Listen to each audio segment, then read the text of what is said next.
Hi friends, this is Niharika and we are going to initiate our first chapter, Human Resource Management. We are going to understand the basics and about the functional areas. Here we go. ये हमारे contents हैं. Meaning, Human Resource Management किसको कहते हैं? ये एक approach है दोस्तों, एक इफ़ेक्टिव और एफिशिएंट, एक बेहतरीन तरीका और जो कि उसका आउटकम ऐसा होना चाहिए कि हम मार्केट में compete कर सकें बाकी ऑर्गेनाइजेशन और कंपनी के साथ, ताकि हमारा ग्राउंड भी अच्छे से फार्मली एस्टेब्लिश हो सके, हम भी एक्सपांड हो सकें। और उसके लिए ऑर्गेनाइजेशन में क्या ज़रूरत होता है? इंडस्ट्रियल रिलेशन ज़रूरत होता है। एम्प्लॉयर के साथ, एम्प्लॉयज़ के साथ, एम्प्लॉयर एंड एम्प्लॉयज़ के बीच में। तो इन लोगों को मैनेज कैसे किया जाता है? तो एचआर मैनेजर का यही काम है कि रिलेशनशिप को मैनेज किया जाए। सारे जो वर्कर्स एम्प्लॉयज़ हैं उनके अंदर कोई कन्फ्लिक्ट ना हो, अगर होता है तो उसको लॉफुली और राइट वे में कैसे मैनेज किया जा सके।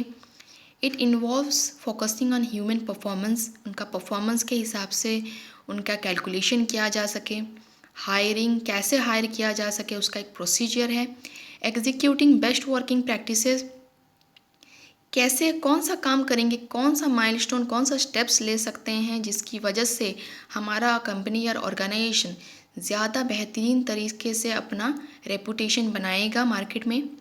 इम्पार्टिंग ट्रेनिंग एंड डेवलपमेंट, वो सारे स्किल्ड और अनस्किल्ड लोगों को ट्रेनिंग और डेवलपमेंट दिया जाता है। जैसे आप जानते हैं कि फ्रेशर्स जो कि उनके पास स्किल नहीं है तो उनको ट्रेनिंग प्रोवाइड किया जा सकता है इन केस ऑफ क्लासेस और वर्चुअल क्लासेस ट्रेनिंग और लाइव ट्रेनिंग ऑल्सो। तो जहाँ पे स्किल पर्सन का काम है जो कि पहले से एम्प्लॉयज़ हैं उनको ऑलरेडी नॉलेज है, बट उनको भी ट्रेनिंग दिया जाता है इन केस जब टेक्नोलॉजी या innovation like new kind of computer software is being organised, तो उसको कैसे करके हम कंपनी में उसको यूज़ कर सकें, क्योंकि वो सबसे इफ़ेक्टिव मेथड है। और उसमें क्या होता है कि टाइम जो है वो भी सिक्योर हो जाता है, कम टाइम में ज़्यादा काम होता है और हमारा सेविंग ज़्यादा होता है, फाइल सबमिशन ज़्यादा होता है। तो यही ट्रेनिंग एंड डेवलपमेंट हमेशा एक कंटिन्यूस वर्क चलता रहता है। फिर मेंटेनिंग इंडस्ट्रियल रिलेशन, जैसे मैंने पहले से कहा था। मोटिवेटिंग एम्प्लॉयज़, एम्प्लॉय को हमेशा मोटिवेट रहने के लिए हमको ज़रूरी नहीं है कि वो लोग तो वही काम करते हैं ना दोस्तों, उनका स्पेसिफिक जॉब के लिए उनको कैसे मोटिवेशन मिलेगा, उस हिसाब से उनको रिकॉग्निशन, रिवॉर्ड्स एंड बाकी सारी चीज़ें अवेलेबल किया जाता है। कैसे कंपेंसेट करेंगे, क्या चीज़ का केयर करेंगे, उनके साथ कम्युनिकेट करेंगे कि उनको क्या चीज़ मोटिवेट कर सकती है, क्या उनको प्रॉब्लम हो रहा है, और सो ऑन। हिस्ट्री दोस्तों, एचआरएम जो इंडिया में है ये इंट्रोड्यूस किया गया था प्रोफेसर उदय पारिक और टीवी राव के द्वारा। तो क्या हुआ कि इंडिया में इसका कंसेप्ट तो बाद में आया था, और सबसे पहले तो जॉर्ज एल्टन मेयो इसके फादर थे। उन्होंने इसके बारे में एक थॉट दिया था कि अगर हम लेबरर्स और एम्प्लॉयज़ को अच्छा हेल्थ नहीं प्रोवाइड करेंगे तो वो अच्छा काम कैसे करेंगे। पर ये सिर्फ माइंड में थॉट आया था, उन्होंने इसको इन्वेंट नहीं किया था कि इन्होंने मार्केट में ये कॉन्सेप्ट नहीं लाया था कि ह्यूमन रिसोर्स मैनेजमेंट एक चीज़ है। तो उनको इसलिए फादर कहा जाता है। और फ्रेडरिक विंसलो टेलर, जिनका नाम आप मैक्सिमम सुनेंगे दोस्तों, ये 20वीं सेंचुरी में इन्होंने लाया काम में, क्योंकि मैनेजमेंट तो डेवलपमेंट पहले से शुरू हो गया था, लेकिन इसको जो काम में है, इसको रूल रेगुलेशन कैसे फिक्स किया जा सके, कौन से थ्योरीज लाना है, ये सब कुछ टेलर ने ही किया था। और इंडिया में इसको professor Udai Pareek and TV Rao में वैसे तो ह्यूमन रिसोर्स डेवलपमेंट कंसेप्ट को लाया था, पर साइमल्टेनियसली उन्होंने ये भी सोचा कि हम एचआर सिस्टम को कैसे इनिशिएट करें ताकि ह्यूमन रिसोर्स का वेलफेयर किस तरह से हम लाएं काम में। तो इसको जनरली ट्रेडिशनल पर्सनल फंक्शन के हिसाब से एक सिस्टम बनाया गया था उनके द्वारा। और 1980s में क्या हुआ, लार्ज स्केल इंट्रोड्यूस हुआ इसके डेवलपमेंट के कारण इनमें इंडियन ऑर्गेनाइजेशन में। और सबसे ज़्यादा टॉप लेवल के जो मैनेजर्स हैं और लाइन मैनेजर्स हैं उनके अंदर कैसे करके उनका हमेशा हेड रहता था कि हम इसको आगे बढ़ाना है, कि हमेशा हमारे ऊपर जो होता है तो वो लोग क्या करते हैं, इस चीज़ को कैसे इसका प्रोसेस बनाएंगे, उसका प्लान उन्होंने किया था, जो कि टॉप लेवल मैनेजर्स थे। उससे पहले भी कुछ प्रोग्रेसिव एम्प्लॉयर्स भी थे जो खुद से ही केयर कर रहे थे कि कैसे एम्प्लॉयज़ सही रहेंगे। और वैसे तो हेड का कुछ इनिशिएशन नहीं था, इनिशियली वो लोग लेबर को जो है प्रेशराइज़ करते थे, उनका सैलरी कम मिलती थी और उनका कंडीशन जो था वो सही नहीं था, वाटर कंडीशन, बाथरूम, ये सब कुछ नहीं था। और आजकल मतलब टाटा स्टील जो जमशेदपुर में इनिशियली था, वो इंट्रोड्यूस किया पहले वेलफेयर मेजर्स को वर्कर्स के लिए, बिफोर लॉ इज मतलब बिफोर मैंडेटरी होने के पहले ही उन्होंने क्या किया था, वर्कर्स के वेलफेयर के लिए कुछ मेजर्स लाया था। ये कुछ बेसिक फंक्शंस हैं जो हमेशा हर किसी को ये पता रहते हैं, जो भी एचआरएम में पढ़ रहे हैं, जो भी एमबीए बीकॉम पढ़ रहे हैं उनको पता होगा। Planning, organisation, staffing, directing, controlling, plan. तो ये 5 फंक्शंस जो हैं ये हमेशा ही चलते हैं, आज के टाइम में भी चल रहे हैं और इनिशियली भी ये ऐसे ही चलते थे। प्लानिंग में क्या आता है, establishing goals and standards, business का गोल और स्टैंडर्ड क्या होना चाहिए। डेवलपिंग रूल्स एंड प्रोसीजर, किस प्रोसीजर में हम कौन से रूल को और कौन से प्रोसीजर को फॉलो अप करेंगे ताकि हमारा बिजनेस जो है वो बेटर काम करे। ज़रूरी नहीं है कि दूसरों का प्रोसीजर और रूल फॉलो करें, क्योंकि हमारा जो कंडीशन है इनिशियल स्टेज में डिफ़र करता है at current time and at earlier time. तो developing plans and forecast, plan तो कोई भी काम हम करेंगे गोल से पहले हमको प्लान की ज़रूरत होती है, हमको फ्यूचर भी देखना होता है कि कैसे प्लान करेंगे तो फ्यूचर में भी हम अपना ग्राउंड होल्ड कर सकते हैं। और कंपनी हमेशा कंटिन्यूस वे में वो चलनी चाहिए, ये ऐसा नहीं है कि हम उसको खोले हैं तो उसको 1-2 साल ही चलाना है। तो organising, giving specific task to subordinates, हर किसी को स्पेसिफिक टास्क देना है अकॉर्डिंगली देयर स्किल के हिसाब से, उनके स्किल के हिसाब से, मतलब कि आपको पता तो चलना ही है अगर वो फ्रेशर हैं तो वो कैसा काम कर रहे हैं, कौन सा काम वो सही ढंग से करते हैं और कौन सा काम जल्दी करते हैं, तो उस हिसाब से उनका स्पेसिफिक टास्क को उनको दिया जाता है कि कौन क्या करेगा।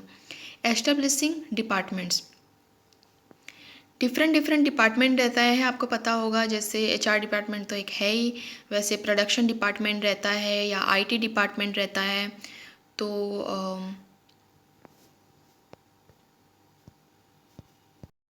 कुछ कुछ डेलीगेटिंग अथॉरिटी टू सबॉर्डिनेट्स, कुछ कुछ क्या होता है कि अथॉरिटी जो है, रिस्पॉन्सिबिलिटी जो है वो सबॉर्डिनेट को भी दी जाती है थोड़ा थोड़ा करके।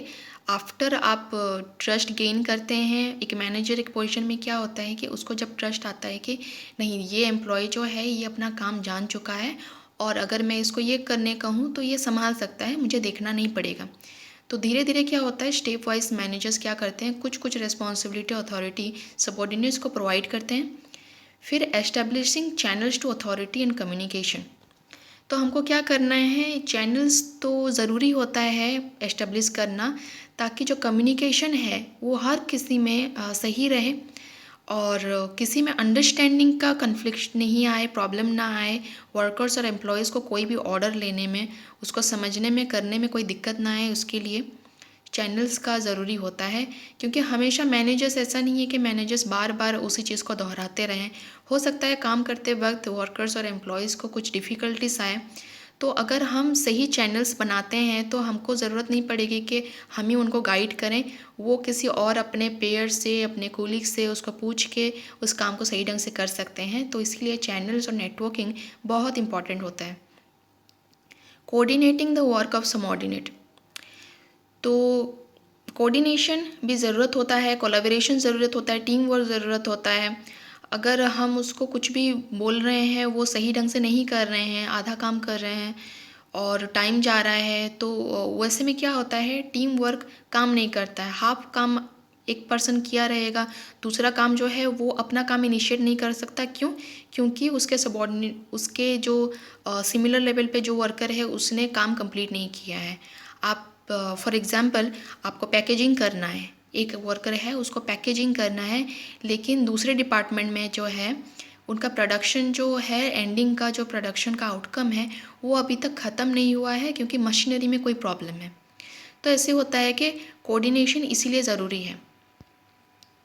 Staffing, right man for the right job, कौन सा काम किसे करना है उसको चूज़ करना, selecting employees, setting performance standard, employee के कैसे कंपनसेट करना है लॉ के रिगार्डिंग, रूल्स के रिगार्डिंग जो हमारा बनाया गया है, परफॉर्मेंस एवेल्यूएशन, उनको कैसे एवेल्यूएट करेंगे और कैसे कंपनसेट करेंगे, ये एक बार में रहता है कि जितना वो लोग काम कर रहे हैं उस हिसाब से उनको बोनस मिलेगा, उनको एक्स्ट्रा इनकम मिलेगा। अगर वो नहीं आ रहे हैं, एब्सेंटेजिज्म आ रहे हैं तो कम मिलेगा। तो कितना काम कर रहे हैं और उसको ऑर्गेनाइजेशन को कितना फ़ायदा हो रहा है। मतलब ऐसा हो सकता है कि एम्प्लॉय काम तो सही ढंग से कर रहा है, लेकिन उसका जो काम है उसमें हम लोग को इनकम नहीं हो रहा है। वो प्रोडक्ट तो बन गया है लेकिन प्रोडक्ट कस्टमर को काम में नहीं आ रहा है, कस्टमर को पसंद नहीं आ रहा है, तो क्या होगा, उसमें कोई इनकम नहीं होगा, ज़ीरो इनकम।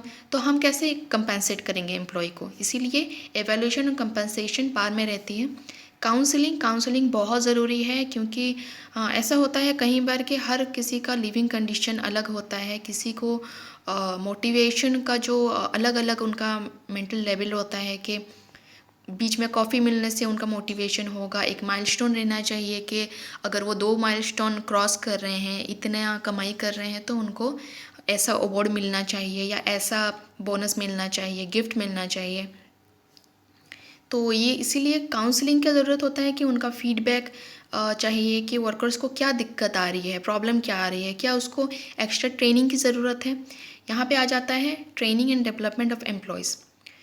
तो ट्रेनिंग बहुत स्किल्ड एंड अनस्किल्ड के लिए होता है दोस्तों, क्योंकि आपको पता है अनस्किल्ड को तो वैसे ट्रेनिंग जो सीनियर से मिल जाती है, पर जो सीनियर्स होते हैं उनको भी कंटिन्यूसली टाइम के साथ साथ ट्रेन होना पड़ता है, क्योंकि टेक्नोलॉजी और इनोवेशन तो आपको पता है कि जैसे कंप्यूटर आ गया, अभी मोबाइल आ गया, या बहुत कुछ इंटरनेट आ गया। तो टाइम टू टाइम जो होता है नया नया सॉफ्टवेयर आ रहा है दोस्तों कंपनी और ऑर्गेनाइजेशन में, और उसके हिसाब से जो ऑलरेडी भी जो एज्ड वर्कर्स और एम्प्लॉयर्स हैं उनको भी ट्रेन करना पड़ता है ताकि वो समय के साथ साथ और फास्ट और प्रोडक्टिव बन सकें। Leading, getting job done through others, senior workers जो है होता है कि उनका अपना काम करते ही हैं, लेकिन उनको गाइड भी करना पड़ता है कि वो लोग दूसरे कैसे अपना काम कर सकें। मैनेजर्स का काम यही होता है कि दूसरे वर्कर्स को कैसे उनके हिसाब से वो काम कर सकें और उनको गाइड करना ना पड़े। तो उन्हीं के थ्रू वो बस मतलब बताते हैं कि आपको कैसे करना है इनिशियल स्टेज में, लेकिन बाद में वो खुद कर सकें और मैनेजर्स दूसरे काम पे फोकस कर सकें, जैसे फ्यूचर प्लानिंग करना या मीटिंग ऑर्गेनाइज करना, जिसके हिसाब से कंपनी को और ज़्यादा कैसे अच्छे इम्प्रूवमेंट ला सकें, डेवलप कर सकें, उसके बारे में सोचना। तो मेंटेनिंग मोरल रहना चाहिए कि क्या सही है क्या गलत है, ये चीज़ मेंटेनेंस करना, ये सब लीडर का ही काम होता है, मैनेजर्स का ही।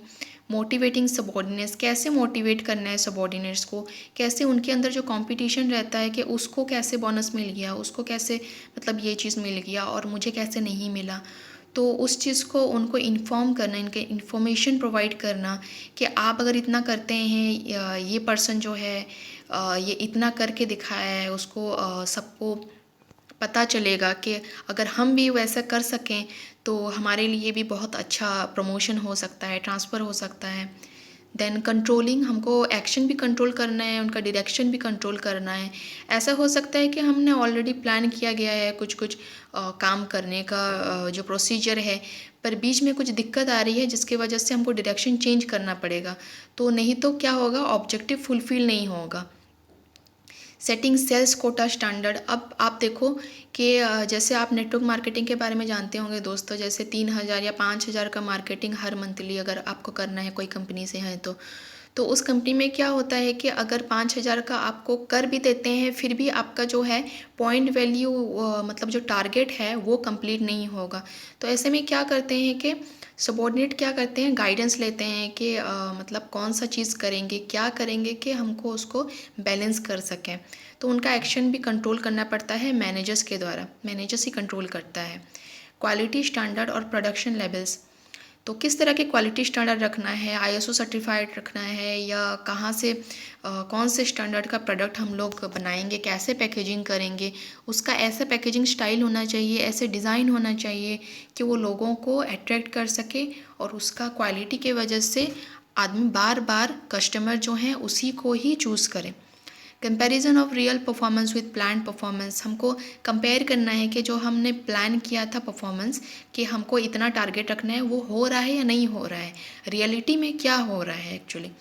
टेकिंग करेक्टिव एक्शन, अगर नहीं हो रहा है, आपने जो प्लान किया है वो परफॉर्मेंस अचीव नहीं हो रहा है, टारगेट अचीव नहीं हो रहा है, सही काम कर रहे हैं लेकिन टारगेट अचीव नहीं हो रहा है, तो क्या करना चाहिए बीच में। तो उसके लिए हमको कंट्रोलिंग फंक्शन में taking we have to take correct action. ये सारे फंक्शनल एरियाज़ हैं दोस्तों, ये एचआरएम के, ये सारे एरियाज़ हम कवर करेंगे नेक्स्ट जो चैप्टर हम निकालेंगे उसमें। Talent acquisition, retention, employees engagement, learning and development, rewards और recognition, structure of HR function, organizational effectiveness and development, workforce management, employee relations, technology and data, HR in the global context, diversity and inclusion. Diversity is okay हम chapter में देखेंगे।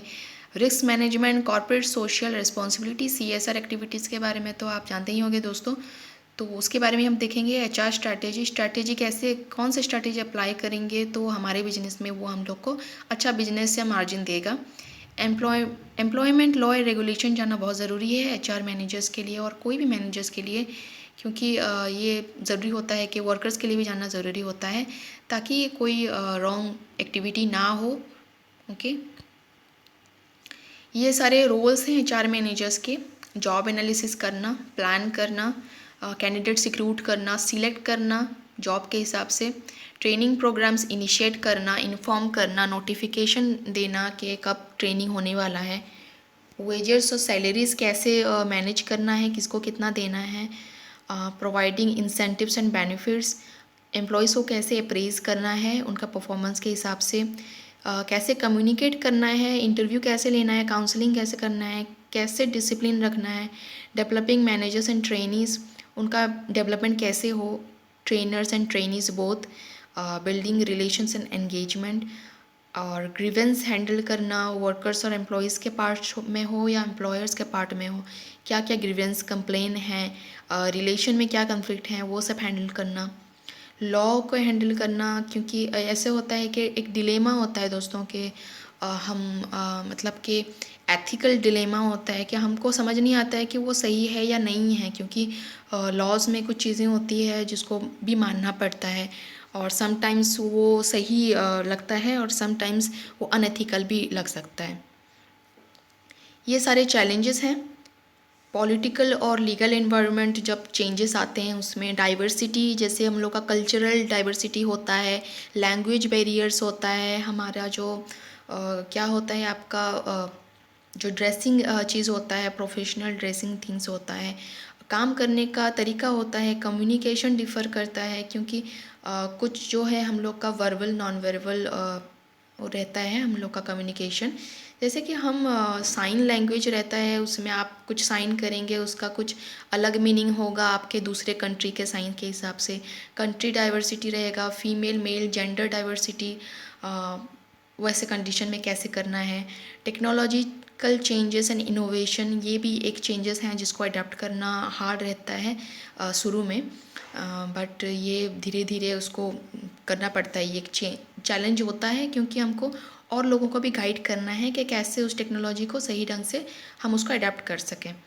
Workforce demographics, तो population जैसे change हो रहा है, workforce change हो रहा है, पहले आपके टीम में थे 10 वर्कर्स थे, आज 100 वर्कर्स हैं, कल 1000 वर्कर्स होंगे, तो उसके हिसाब से काम जो है वो चेंज करना पड़ता है। Globalisation,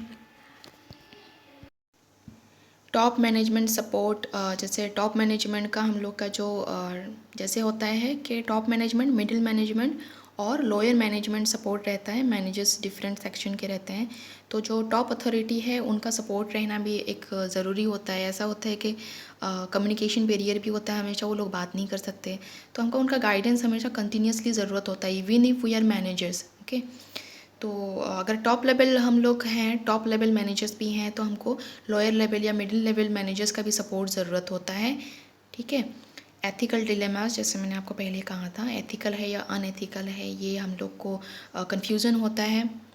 industrial relation management, organisation या कंपनी के अंदर जो रिलेशनशिप होता है वर्कर्स, एम्प्लॉयर्स के बीच में, उसको मैनेज करना भी बहुत क्रिटिकल होता है। समटाइम्स वर्कर्स एग्रेशंस, तो आपको पता होता है कि स्ट्राइक हो रहा है या ले ऑफ हो रहा है या सडन लॉस हो रहा है because of some individual person और सेवरल पर्सन, तो उसको मैनेज कैसे करते हैं कि अगर कोई गलती हो रही है, मिस्टेक्स हो रही हैं, तो बाकी सारे लोग का एग्रेशन आ जाता है उसमें।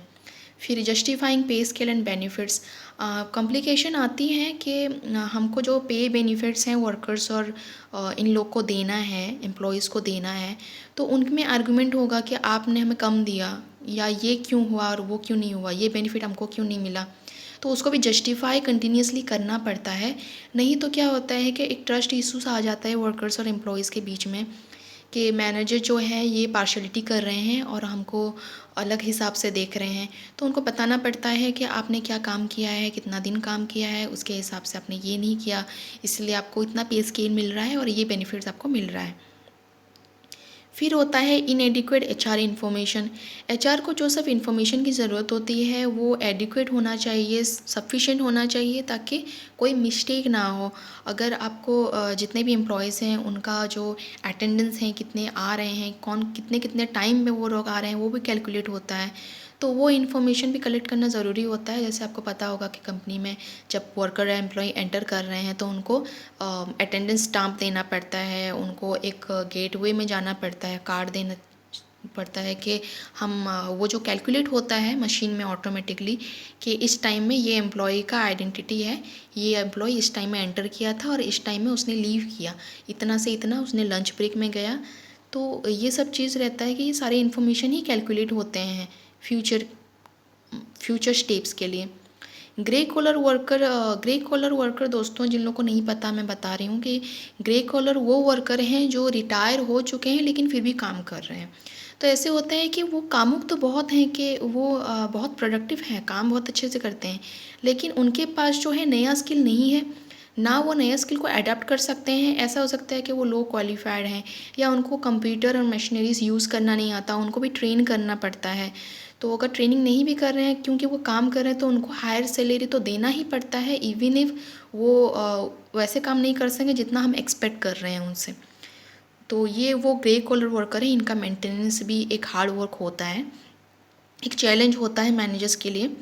आउटसोर्सिंग एम्प्लॉयज़, आपको पता है कि आउटसोर्सिंग में जो क्या है, हमको ये रहता है कि हमको चीप में भी एम्प्लॉयज़ चाहिए, चीप रेट में भी, और मतलब कि ये रहता है कि वो बैलेंस होना चाहिए उनके अंदर जो कलेक्टिव बार्गेनिंग है बोथ एम्प्लॉयज़ और जो हम लोग का ऑर्गेनाइजेशन है उसका एग्रीमेंट सही से होना चाहिए। कि हम ऐसा नहीं है कि हम बाहर से मंगा रहे हैं, हम उनको सैलरी नहीं दे रहे हैं, हम कुछ टेंडर भर रहे हैं दूसरे कंपनी को ताकि वो अपने एम्प्लॉयज़ को हमको प्रोवाइड करें, ये आउटसोर्सिंग होता है। तो वहाँ पे कुछ कंडीशंस रहते हैं जिसको फॉलो अप करना पड़ता है, उनको भी बैलेंस अप करना पड़ता है। जब हम आउटसोर्स कर रहे हैं तो ज़रूरी नहीं है कि एम्प्लॉयज़ जो है वो सही ढंग से काम करें, वो ऐसा भी हो सकता है कि वो सारा कुछ ना करे, जितना एक्सपेक्टेशन हमारा एग्रीमेंट हुआ था कंपनी के साथ उस हिसाब से वो सारा काम ना भी करे। तो उसके हिसाब से हमको एक बैलेंसिंग रहता है कि उसके तरफ भी एग्रीमेंट रहता है, हमारी तरफ भी एग्रीमेंट होता है, उसको भी हमको जो है मैनेज करना पड़ता है। लेबर लॉ प्रेशर्स, ये एक प्रेशर रहता है कि लेबर लॉ के हिसाब से हम ये नहीं कर सकते, जाति नहीं कर सकते, हमको सही ड्रिंकिंग वाटर उनको देना है, साफ़ क्रेचर्स देने हैं, प्रोवाइड करने हैं, फीमेल वर्कर्स को ये सब चीज़ प्रोवाइड करने हैं। वो ऐसे बहुत कुछ रहता है कि जेंडर इनइक्वालिटी नहीं रहना चाहिए।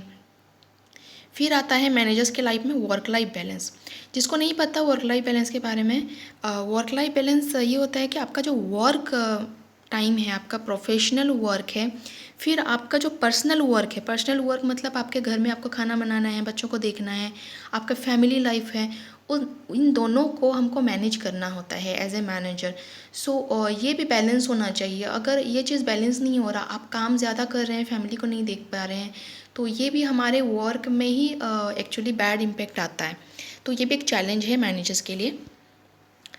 थैंक्स दोस्तों, प्लीज़ लाइक और सब्सक्राइब करना ना भूलें अगर वीडियो पसंद आए तो। Thank you.